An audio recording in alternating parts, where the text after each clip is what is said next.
Sometimes I can't sleep at night, and so I read my favorite book. It's called The Internet.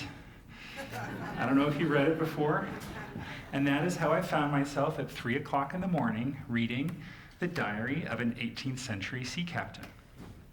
So let's go back. The year is 1765.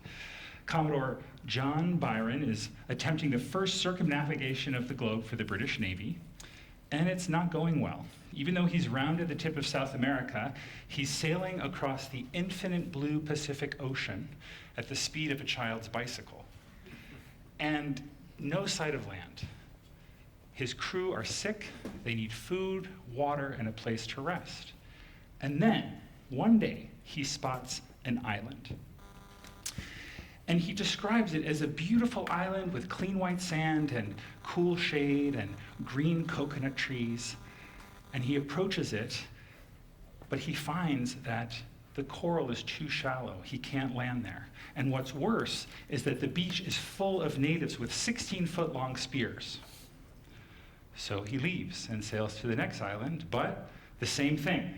There's nowhere to anchor, and there's a lot of angry natives not thrilled to see him. For 2 days, he tries to land, and he fails.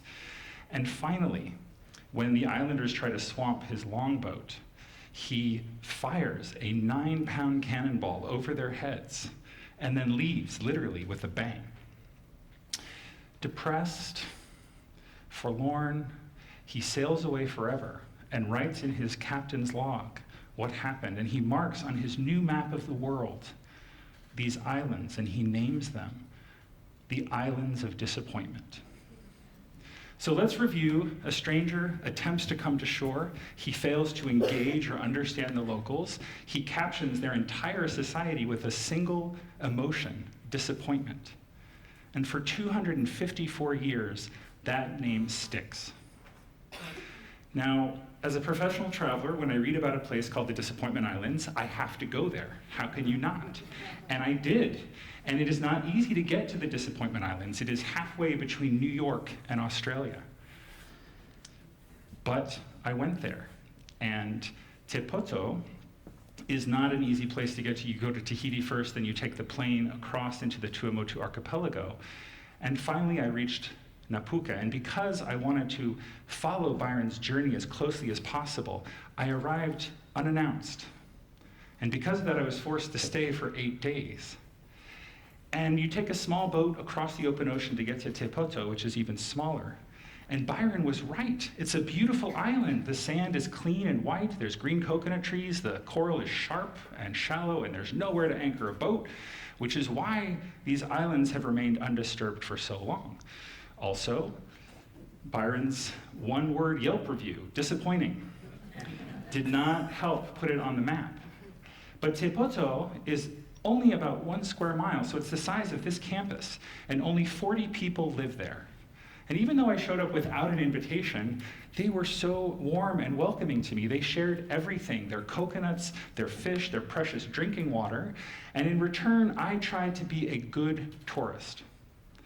I tread lightly, I listened carefully, I paid for my room and board, I gave them small gifts, I learned their names, I asked permission before I took pictures of them, and then when I got home, I printed those photos and I sent them back with a thank you note.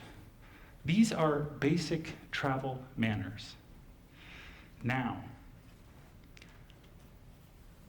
the real test of travel is not our glossy expectation of the exotic world. It's how we react to a place when we get there. People and places rub off on us. And the thing about Te Poto is the people were so warm and had such a profound influence on me. It changed me forever. In my entire career at National Geographic, a job that has taken me to over 100 countries and all 7 continents, the biggest souvenir of my lifetime of wandering has been unfolding the blueprint of my own ignorance. Every time I go somewhere, I learn all of the things I don't know. Before I went to the Tuamotu Islands, and I never heard of the Paumotu language. Polynesian grammar is not part of the Common Core. And even my own college degree in geography was perhaps not as comprehensive as I once believed, because maps lie. In their attempt to inform us of the world, they get it wrong. They misinform us. They give these bold statements based on very little evidence. And typically, they use one word to caption entire continents and nations. For instance, the Danish name for the largest island in the world is Greenland.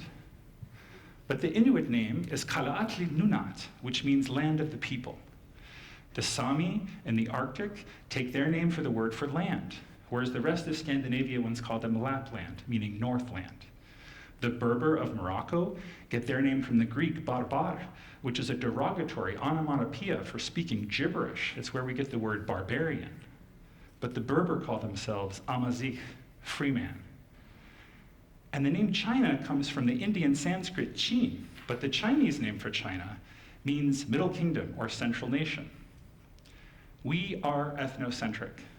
We interpret the world based on our own tribe, our own psyche, our own experience.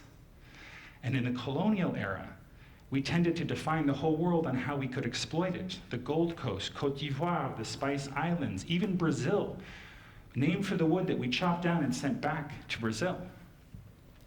Thank God now we are all enlightened. We're traveling more and more. More people are seeing more of the world. We have infinite means of communication. I can live chat with anybody at any time of the day, and with one click, I can translate my words into hundreds of different languages. Surely such awesome technology should erase all of these ill-suited names and mislabels that we've given each other. Thank goodness we finally arrived and undone centuries of ignorance and misrepresentation so that now we're all friends. Maybe not. Maybe not.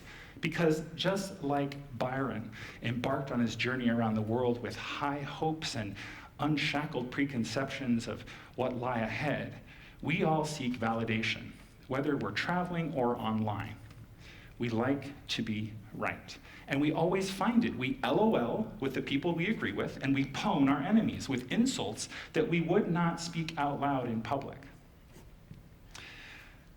So what this means is that social media has given us a world of misrepresentation and misunderstanding and overreaction. And it is a dangerous world. How did this happen? What brought us here to this moment? Well, let's rewind to our first group selfie. The blue marble shot on the Apollo 17 mission in 1972. This was not our first view of the world, but it was the first one that we all liked and we all shared a lot. It is the most reproduced image of all time. Now, when we saw this picture, it changed us. Travel does that. It's the first time that we saw ourselves as a single unit. And it changed the way we thought about ourselves. And to take this picture, you have to travel. You have to travel a very long way, 20,000 miles away from Earth to get this view. And even then, this picture is a lie. It is manipulated because this is the original picture, with Antarctica on top and Africa upside down. And only upside down if you were educated with maps drawn from the collective memory of millennia of cultures and civilizations based in the northern hemisphere. This is what we're dealing with. And what that means is that the first glimpse we had of our truth of the Earth, we changed it. We wanted the Earth to match our version of Earth. It's called confirmation bias. We as humans like to be right. We like to be right all of the time. We like other people to tell us that we're right and smart and good and beautiful and successful and that we're winning all of the time. Welcome to social media. Welcome to an ocean of superfluous selfies. Welcome to cameras that point back at us, that allow us to edit the shot before we even take it. And welcome to the latest iteration of imperialism, the influencer. Now, of all the many names I've been called in life, influencer is perhaps the most offensive, especially when I watch some of the irresponsible travel behavior of influencers today.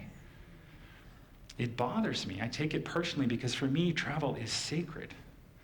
And what influencers have done is to take the whole world and remap it into whatever is hashtag Instagrammable and toss the rest. And this is a dangerous thing that we are now facing because it leads to a rapid polarization and also a monetization of sacred places. Because now everyone's looking for Instagram-worthy selfie spots, and what's happened is we've destroyed iconic travel destinations. We've ruined nature preserves in the process. And for me, the most offensive thing is we've diluted and cheapened what I love most about travel, which is real connections with real people in real places. Now, to misquote Shakespeare, all the world is staged. Now, when we're looking at the sky online, it has a slightly artificial hue of blue. And that hilarious cat video that you thought was so timely and you shared 10,000 times is, in fact, a recut repost from 5 years ago. And that beautiful golden sunset pouring through that beautiful balcony that convinced you to book a ticket to Budapest for next spring break is, in fact, a room only reserved for heads of state and influencers under contract. We are rapidly falsifying the world. We are creating a universe of unrealistic expectations. And that in turn is going to lead us to becoming more and more disappointed in our travels and everywhere else. The fact of the matter is, the real currency of the internet is not Bitcoin, it's not impressions, it's not my fat dividend checks from YouTube, just kidding, it's not real. But the real currency of the internet is our time. Because every minute we spend online that we should be counting out loud, TikTok, screen time we call it, is in fact the seconds of our lives that we are giving away to somebody else. And we need to pay attention because in the end we allow other people to own us. So what does that mean? Do I hate the internet? Do I think that we should just toss it out and all wear tinfoil hats? Because when I really consider the dangers ahead, when I want to get depressed and I think about the existential dystopia that is so imminent, I think that we as humans are going to be reduced pretty much to people that process ads and then buy the correct thing and then vote for our favorite corporation. It doesn't matter who we vote for because they already own us.